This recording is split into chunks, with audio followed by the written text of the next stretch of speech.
Welcome back. Well, the ANC's road to Nasrec hits the halfway mark today. The party's electoral committee, headed by Kgalema Motlanthe, formally announces preferred candidates for the top 6 positions ahead of the 55th National Conference.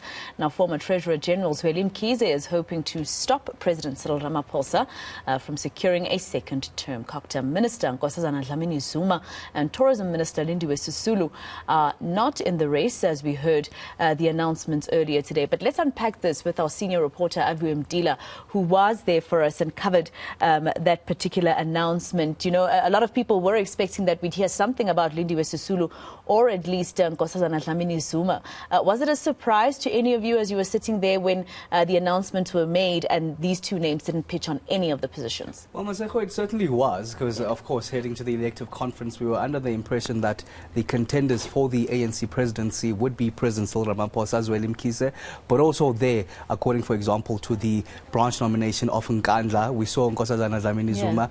Lindiwe Sisulu has also been vocal of accepting the nomination if she were to be given the chance. But it turns out that the president-elects at this stage would be Cyril Ramaphosa, with that thumping 2,037 nominations, as well as eNCA, former health minister, I beg your pardon.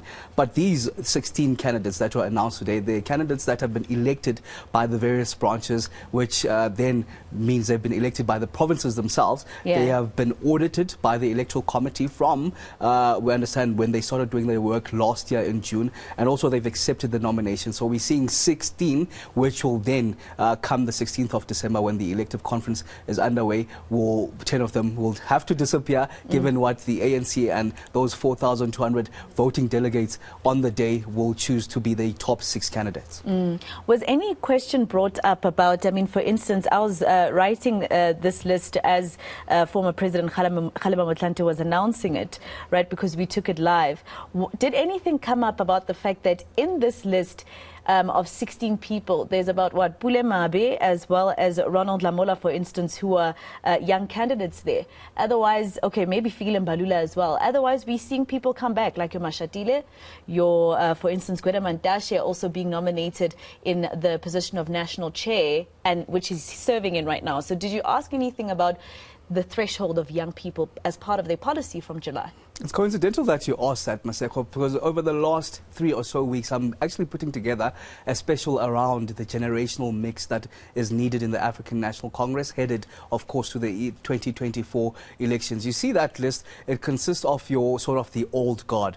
People that have been in leadership positions, you know, sort of the old ANC leadership in the last 28 years of democratic South Africa. It begs the questions. We do understand Ronald Lamola turning 39 just yesterday. He is standing for the position of deputy president, but you see even the people that he's standing against there, your Stan Mataba, your Paul Mashatile, for example, Oscar Mabuyane, you know. So it's sort of the old guard coming back, which beg the question, how will this bode headed to the 2024 election in a South Africa that's very young in its demographic and needs that sort of young ideas, fresh ideas to take the country forward?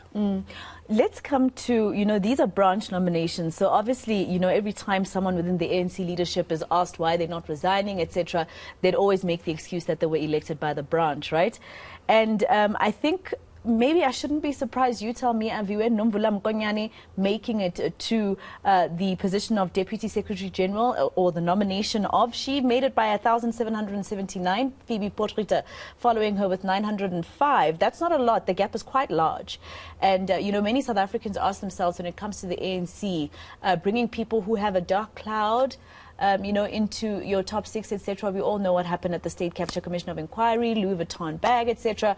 Did you ask any questions regarding that, or is the excuse still the branches nominate? And those 2 people that you just mentioned now, the only 2 females, if I am correct, in those 16, of course, that stand for the positions in the top 6 leadership. But there has been a vetting process, I must say, from the Electoral Committee as they started doing their work from last June 2021. There has been even financial disclosures from all of these candidates where they disclose their finances and how they'll run their campaign. I must say it's quite guarded, the process itself, headed, of course, by former President Kgalema Motlanthe as well as we see the secretary there, Chief Matsila. Of course, it's very guarded in terms of the transparency of their finances and how they'll handle their campaigns. For example, we do know that in the conference itself, you are supposed to register, for example, depending on your position. The ordinary card-holding member who will be representing a branch will cough out some 1,800 going there. So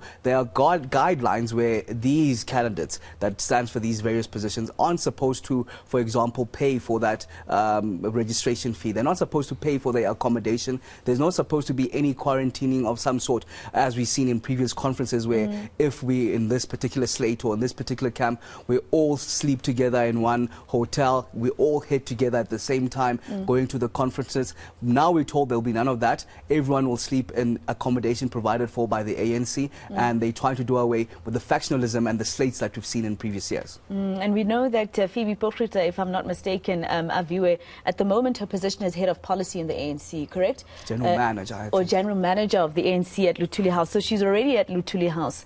And, you know, you mentioned something quite important a little earlier on.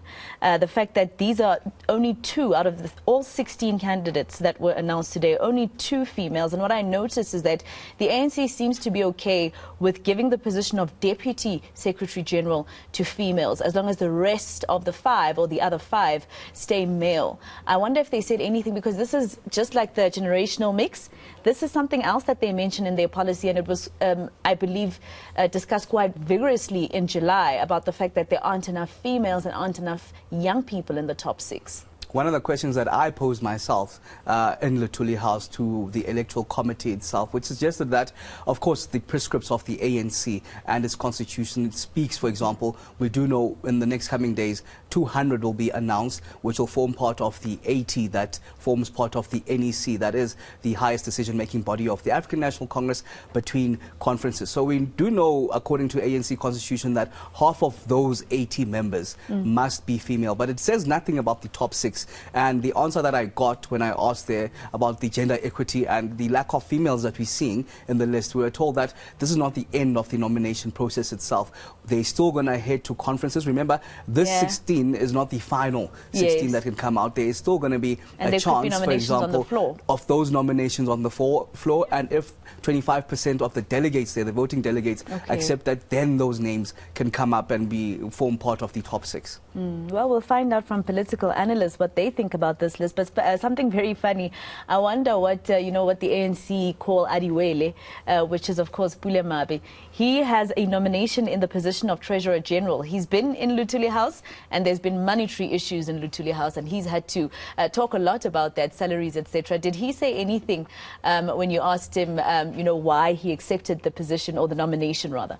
And he has been quite vocal. I think back now, the number of times we've been at, for example, the NEC meetings, and he'd be there with some of the working staff of the ANC outside, protesting for money. Now it's coincidental that he's being nominated for that position. And it's something that I've been joking with him for quite a while now, and I keep on calling him TG, because I know, of course, when we went to Cyril Ramaphosa's branch, he was nominated there, Pulemabe, as well as the TG. So since then, I've been calling him TG. He's like, why do you keep on saying TG to me? What are you hearing on the ground? It's like he's excited about all of this, but of course time will tell if he will indeed become the Treasurer General of the African National Congress, which faces those deep financial troubles that it is. So hopefully he'll be the man to steer it in better financial direction. Yeah, well, it's going to be interesting times really as we move to December. Already we know that the media will be looking at the slates, etc.